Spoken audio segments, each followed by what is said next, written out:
Hey guys, welcome back. Today we're going to be replacing a whole school fire alarm system. Doing the whole school this time, not like the other school. Doing panel, replacing bells with horns and strobes, replacing pull stations, replacing heat detectors, smoke detectors, duct detectors. Every part of the fire alarm system is getting replaced other than conduit and wire. It's not a sprinkler building, so tons of heat detectors in every classroom. This is all of our devices.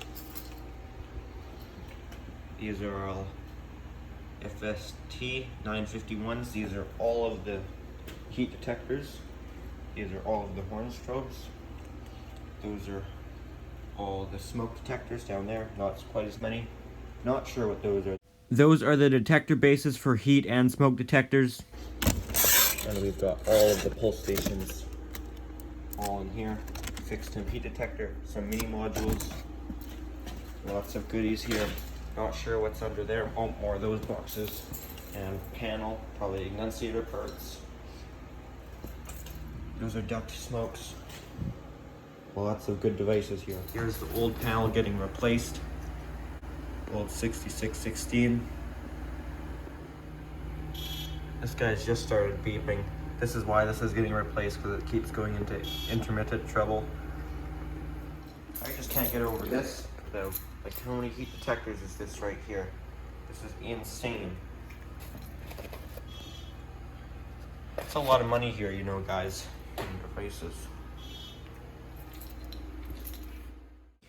In total, we had 87 heat detectors, 12 smoke detectors, one, I think it was heat detector with rate of rise, or one fixed temp only, something different, and 100 bases.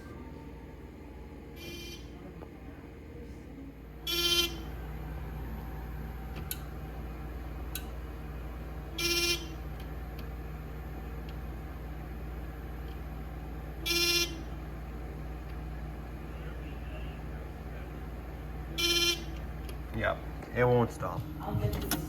Do you want to hold that there? Shut it down for the last time? Shut it down for the last time? I don't know. It's off for the last time there. I've opened up this junction box cover, opened up the LB, so now we're going to label all the old NACs and zones. So now off camera, I opened up our new panel, took it out of the box, so I'm just opening it up so I can take out the CPU and everything, because when we're banging on it and knocking out knockouts and drilling into it, you don't want the CPU in there. So now I'm going to start by taking down this bell here. Some of the other guys are working on pull stations, which I will do next after I get this bell down and get our new device up. That was an Edwards MB10-24 that I am taking down here. Now this part of the school has some newer wiring in it because it was lit on fire by an arson and severely damaged this part of the school, so the wires in this section aren't so difficult, but you will see in some sections later on and some of the other videos coming up that some of the wires are really difficult to strip with the old insulation. So now I'm just cutting the paint around the bell with my knife, because I don't want to take the bell down and for it to pull off a whole bunch of paint. Painters won't be happy about that. So now that that's down, I can undo the pigtails of the bell and then prepare them to go into the terminals of our new device. And this is their new device is a P2RLA, I believe. It's a L series red horn strobe, and it's got the dual language on it. It's got English and French fire lettering. And I know I'll get the question of how I got into this position and who am I, what am I. Basically, I'm not yet an electrician, I'm not yet an apprentice, but I have been working under journeyman supervision for the last 4 years now in my school district, and I get credits for school and all that good stuff from doing it. How it got started, I don't really know. I just got to know the electricians, and I sort of just started working with them and working with them more and more and more until now. Over the summer, it's full time. I'm working with electrical staff. So that's basically how this happened. It wasn't really planned it or anything, and just sort of worked out that way, and that's how it went. Now, before you guys get mad at me, because I know in my last system replacement video I got lots of people mad at me for some of the decisions that were made, I am not making the decisions on what devices are getting installed where. I am not the one paying for it. I'm not the one in charge. None of us really are. We're just going off of what was purchased and what the rules are. So if you don't like what was done, I'm sorry, but it's not my decision. It's just the way it went. Anyways, as you can see now, we have our mounting bracket up and we're ready to wire up the device. So now, as you see, this is 14 gauge wire, which is pretty common in buildings still, that we don't actually use fire alarm wire, especially on the NAC circuits, just for voltage drop. It's just usually regular BX or single conductor in conduit is what's used. I haven't actually ever seen Lumex or NMD90 used for fire alarm. Not sure if there's a rule against that. So as you can see, positive and negative are on here. We're using blue and black for our negative. That's pretty standard colors. And white and red both go on their separate terminal. That way, if the device is taken down, you will get a NAC trouble on the panel because the circuit will be interrupted and the panel will no longer see the end of line resistor. So everything's tied together now, as you can see. So now we've just got to put our device up. I'm sorry about my arm keeps getting in the way. There's our device. And I did set it to low volume, however, later I will come back and set it to high, as I decided that was probably not very good for this area. One horn done, one pull station done.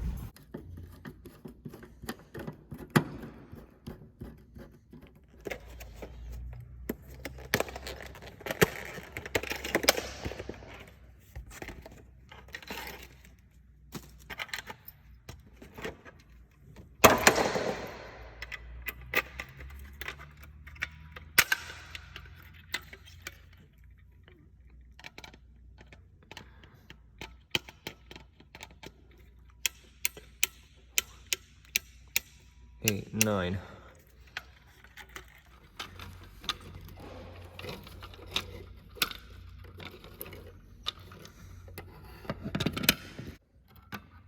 This one's done.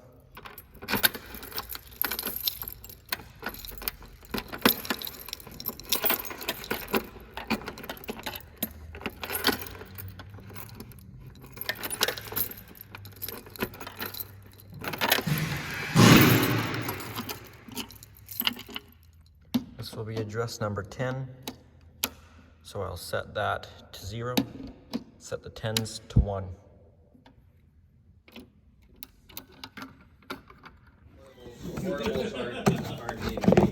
Now I'm getting to our heat detectors. Most of the heat detectors, I shouldn't say most of them, but a lot of them are the Edwards 280 series of recalled detectors. I actually have a video out on those detectors and trying to activate one that didn't activate during our school fire alarm testing.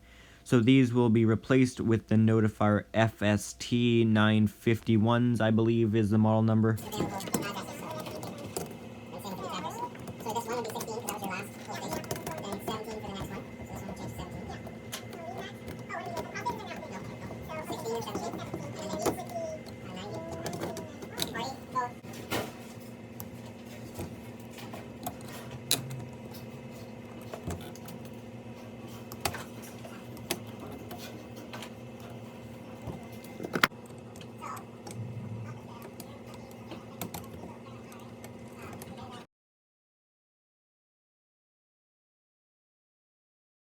Yeah.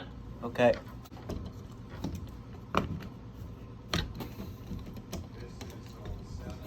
Another detector here. This will be 2 done out of the 12. So we've got 2 in this section of the hallway, 1 in the foyer, 2 in another section of the hallway, and what am I at there? I'm at 5. 1 in the other stairwell, 1 in the other stairwell, that's 7. And then 3 upstairs, that's our 10, and then 2 for duct smokes. Other than those Edwards recalled ones, this is also a very popular one in this building. It's a simplex smoke detector. So lots of those ones, most of the classrooms have those ones. So much conduit up and down this hallway.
Here's the deal. We've ripped out the panel, got this guy all apart here, got our power taken down right here. Looking good. Probably gonna be a 2 or 3 day job, but we're getting there. Check out this guy up here. That's a real old Edwards detector up there. That will get replaced too. Everything's going. Took the 320 there out of the can. Got the CPU and stuff down in the box to protect it, so we're not getting that all smashed up as we put the can in. Here's all our enunciator wires here. This pull station got changed out. Gotta do this one next, so we'll take the ladder down here. So that's the heat detector. That means there's one above the P-bar ceiling.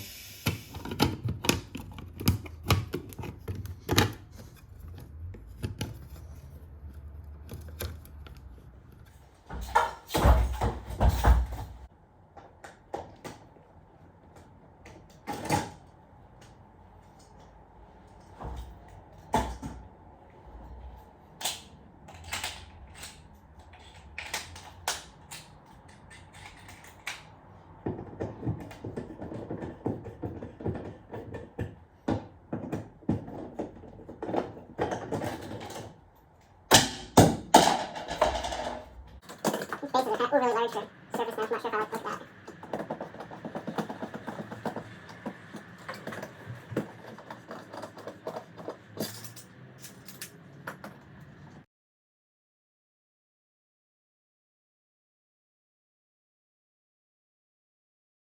So there used to be not a single smoke in this whole school except for the duct smokes. It's hallways, entryways, stairwells, everything was just heats. So this is getting replaced with the smoke. Classrooms have all of the heat in them. That's why we get so many there getting replaced with heat still. And that's the RI terminal. Don't use that one. See, this is what happened. You guys distract me. And classrooms are still going to be heat. So basically, before, since heat detectors aren't classified as life safety, just property protection, the only ignitioning device that was for life safety was pull stations. Now we've got the address written on it where it goes on the box, so it makes my life easier.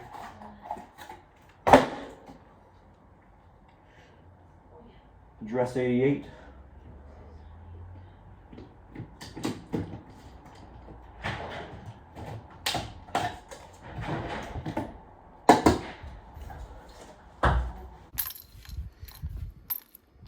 Here's a map of school and devices. Over there, those are all full of bases.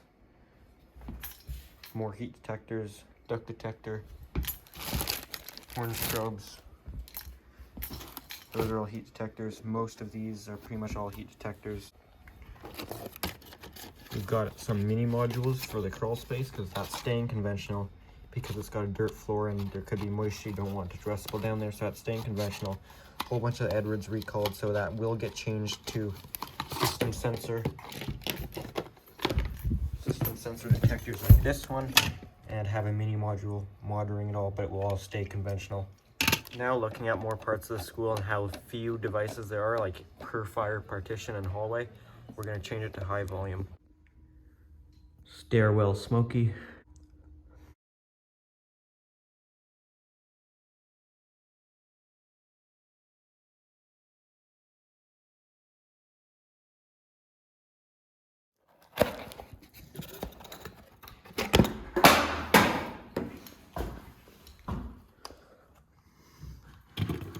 As you saw, I just put up that base.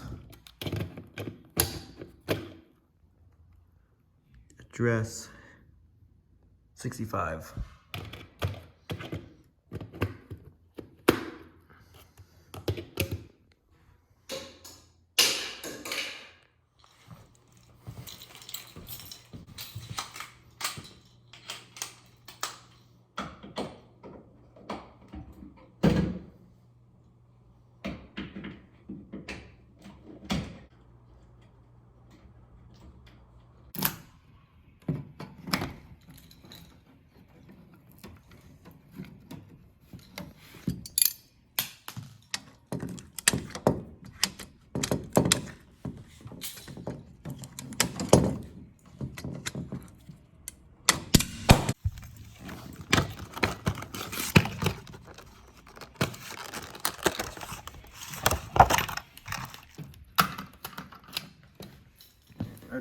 Address E11.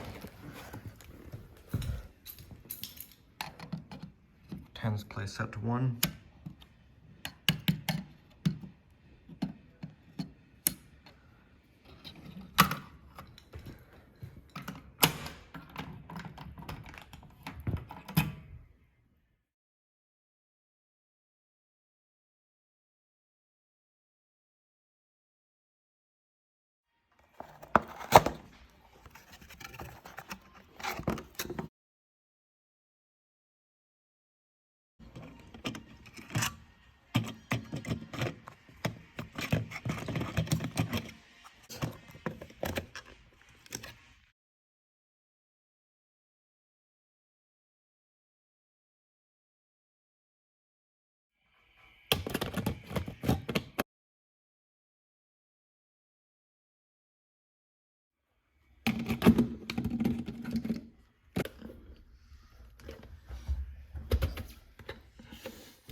Old simplex bell here. Gonna replace this guy. It's weird. There's no nut on it. You gotta do it from that screw.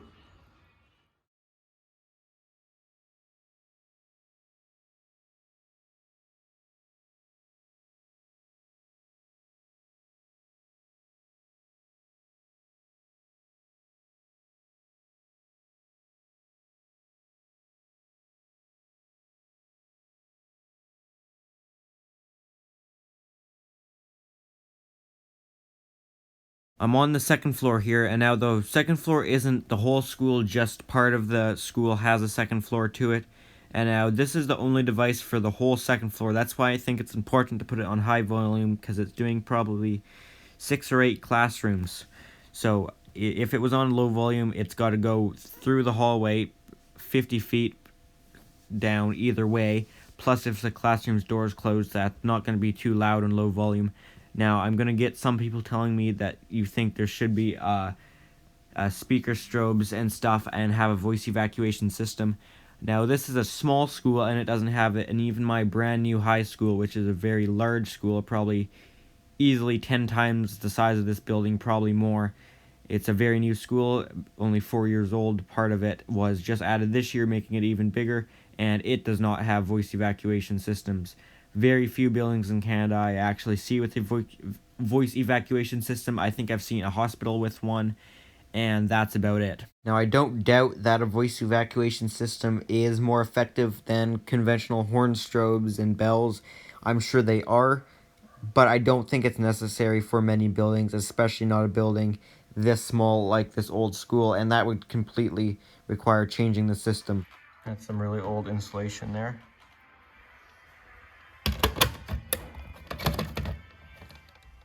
I think more important should be sprinkler systems rather than voice evacuation, because this school and many of the other old ones do not have sprinkler systems, and voice evacuation systems will only let you know there is a fire, not put out one.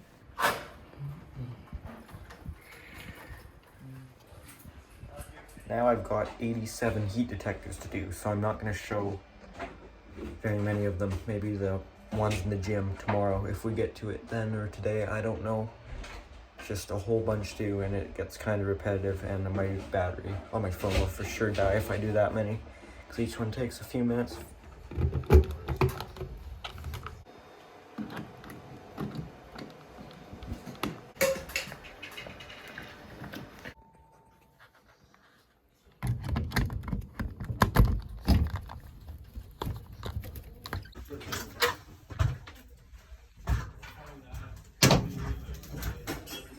Here's what the heat detectors look like above the T-bar. Here's our new detector above the T-bar. Alright. I'll see you guys tomorrow. See you tomorrow. Thanks. No, thank you. You want to go grab my, oh, you probably can't lift it right. Alright guys, that's this first day of replacing the fire alarm system done. So that was all we could get done today. I moved on to a couple heat detectors, and I then went to the electrical room slash boiler room and pulled some BX, worked on getting the panel installed to the other guys. Just because I was getting real tired of doing heat detectors, I thought I'd take a break from that. So the system's not going to be on tonight. It's not going to be on for a while. So school's on fire watch tonight. So security will do the fire watch tonight. I guess they'll have a guy do some more rounds around that school and stuff. I'm not sure exactly what they do for that, but we did have to get it on fire watch just because if something happened, insurance would look for every single reason not to cover the damages or the whole school. Wouldn't be the first time that school got lit on fire by arsons, so that's what's going to go on tonight. Now, make sure to come back for part 2 to see the system, all the heat detectors go up, some duct smokes, and some more horn strobes. That'll be the better part, I think, the cooler part. So make sure to come back for part 2. If you enjoyed this video, make sure to give it a thumbs up by hitting the like button. If you haven't already, make sure to subscribe. Leave any comments or questions down in the comment section down below. Thanks for watching.